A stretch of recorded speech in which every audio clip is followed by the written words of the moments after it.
WhatsApp guys, आज हम explain करेंगे 1899 का एपिसोड 5। तो कहानी आगे बढ़ती है जहाँ मोरा को अगेन वही सेम सपने आते हैं। जागने के बाद वो देखती है कि उस लड़के को वापस उसी केबिन में बंद कर दिया गया है। मोरा उसे खोलने जाती है लेकिन कैप्टन उसे रोक देते हैं और कहते हैं कि उस बच्चे को जहाज से फेंक दिया गया था जिसका बचना नामुमकिन है, लेकिन फिर भी वो जिंदा है। पहले तुम बताओ कि तुम्हारा नाम प्रोमेथियस की मुसाफिरों की लिस्ट में कैसे है और तुम असल में कौन हो। तभी सीन कट होकर फ्रांस पर जाता है जिसके पास इस जहाज की कमांड होती है और वो जहाज को अमेरिका की ओर मोड़ देता है। यहाँ वो प्रेग्नेंट औरत भी कैप्टन के सपोर्ट के लिए उनके पास पहुंच जाती है क्योंकि उसे लग रहा था कि उन्होंने जो उस बच्चे के साथ किया वो सही नहीं किया। लेकिन वहाँ वो देखती है कि उस केबिन में से कुछ खटखटाने की आवाज आ रही है। वो अपनी बंदूक तानकर खड़ी हो जाती है और पूछते हैं कि अंदर क्या है। सभी लोग उस कैबिनेट से दूर होते हैं लेकिन मोरा उसका गेट खोलने जाती है। तभी उन्हीं में से एक आदमी मोरा पर फायर कर देता है। डेनियल मोरा को बचाने के लिए बीच में आ जाता है लेकिन अचानक सब कुछ रुक जाता है सिवाय मोरा और उस बच्चे के। ऐसा लग रहा था जैसे कि टाइम फ्रीज हो गया। मोरा भी ये देखकर हैरान होती है। मोरा उस बच्चे को कैबिनेट से बाहर निकालती है। वो बच्चा मोरा के एक भी सवाल का जवाब दिए बिना उसे अपने साथ ले जाने लगता है। जिसके बाद सब कुछ नॉर्मल होने पर वहाँ खड़े सभी लोगों को ये देखकर पड़ जाती है कि वो दोनों कहाँ गायब हो गए। तभी जहाज पर एक सायरन बजने लगता है और लोग डरने लगते हैं कि अब क्या होने वाला है। प्रॉब्लम सिर्फ यही नहीं होती।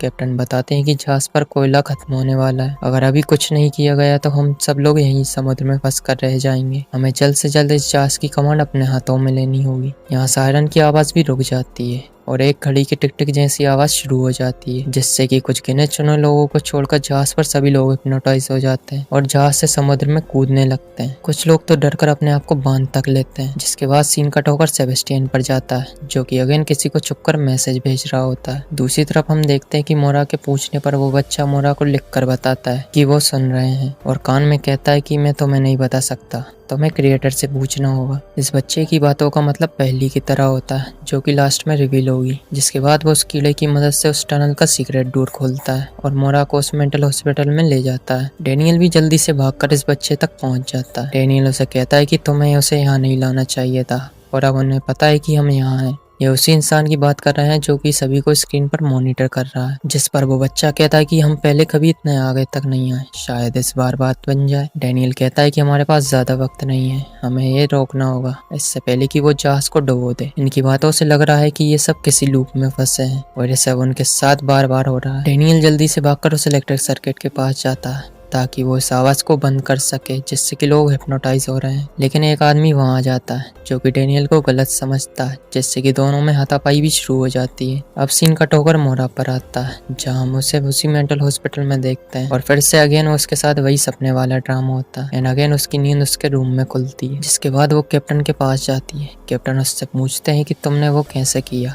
तुम दोनों वहां से गायब कैसे हो गए थे। मोरा कैप्टन को बताते हैं कि वो लड़का उसके पास जो पिरामिड है उससे पता नहीं उसने कैसे किया लेकिन उसने समय को रोक दिया था। मोरा ये भी बताती है कि मोरा फ्रैंकलिन जो कि प्रोमेथियस की लिस्ट पर नाम है, शायद वो मेरी माँ का नाम है और मेरा नाम है मोरा सिंगलटन और ये जहाज मेरे फादर हेनरी सिंगलटन की कंपनी का है। मुझे लगता है कि मेरे फादर ने इन जहाजों पर कुछ एक्सपेरिमेंट किया है, उन पर दिमाग के फंक्शन समझने का भूत सवार है। उन्होंने इस जहाज पर लोगों को स्टडी करने के लिए कुछ किया है और इन सब के बारे में मेरे भाई को सब कुछ पता है जिस वजह से उसने मुझे अमेरिका बुलाया। और तभी मोरा को वही कीड़ा दिखाई देता है जिसे वो कैद कर लेती है और उसकी मदद से उस टनल का दरवाजा खोलती है जिससे कि वो एक जंगल में पहुंचते हैं जहाँ कैप्टन का जला हुआ घर होता है। अब सीन कट होकर वापस सेबेस्टियन पर आता है जहाँ उसके एक साथी ने कंपनी से कांटेक्ट करने की कोशिश की थी जिसके जवाब में उन्हें अगेन जहाज डुबाने का रिप्लाई आता है। उसे भी लगने लगता है कि कैप्टन सही कह रहे थे, हमें वापस लंदन की तरफ जाना चाहिए था। तभी सेबेस्टियन एक डिवाइस निकालता है। ये वैसा ही डिवाइस होता है जैसा कि डेनियल के पास था जिसकी मदद से वो उस आदमी को बेहोश कर देता है जिसके बाद वो फिर नहीं जाग सकता, मतलब उसकी मौत हो चुकी है। आखिर ये डिवाइस क्या है और किस तरह काम करता है, इसका भी आंसर जानने के लिए बस एंड तक बने रहो।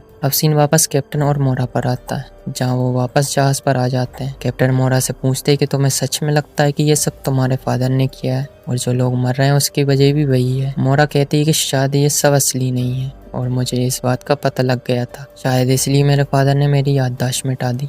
कैप्टन कहते हैं कि प्रोमेथियस की पैसेंजर्स लिस्ट पर तुम्हारा नाम होना ही अजीब बात नहीं है, बल्कि इस लिस्ट पर तो मेरे भी सिग्नेचर हैं। ये कैसे हो सकता है? तभी हम देखते हैं कि डेनियल ने इस जहाज पर चल रही आवाज को किसी तरह बंद कर दिया होता है, लेकिन जितने भी लोग इस आवाज से हिप्नोटाइज हुए थे सभी लोग समुद्र में कूद गए होते हैं, सिवाय एक औरत के, जिसके बाद बचे हुए सभी लोग जहाज पर इकट्ठा होते हैं। सेबेस्टियन सभी को बताता है कि कंपनी से बार बार एक ही मैसेज आ रहा है कि जहाज को डुबा दो। डेनियल कहता है कि मुझे नहीं लगता कि उनका इशारा प्रोमेथियस की ओर है, शायद उनका इशारा हमारी ओर है। इसी के साथ एपिसोड के एंड में हम मोरा के फादर को देखते हैं। ये वही है जो कि सभी को स्क्रीन पर मॉनिटर कर रहे हैं और वो अपने आदमी से कहते हैं कि हमारे पास ज्यादा वक्त नहीं है, उस बच्चे को यहाँ ले आओ। आखिर मोरा के फादर क्या चाहते हैं, इन सब के पीछे उनका क्या हाथ है, ये भी आने वाले एपिसोड्स में पता चलेगा। इसी के साथ एपिसोड 5 भी यहीं पर एंड होता है। सो मिलते हैं अगले एपिसोड में।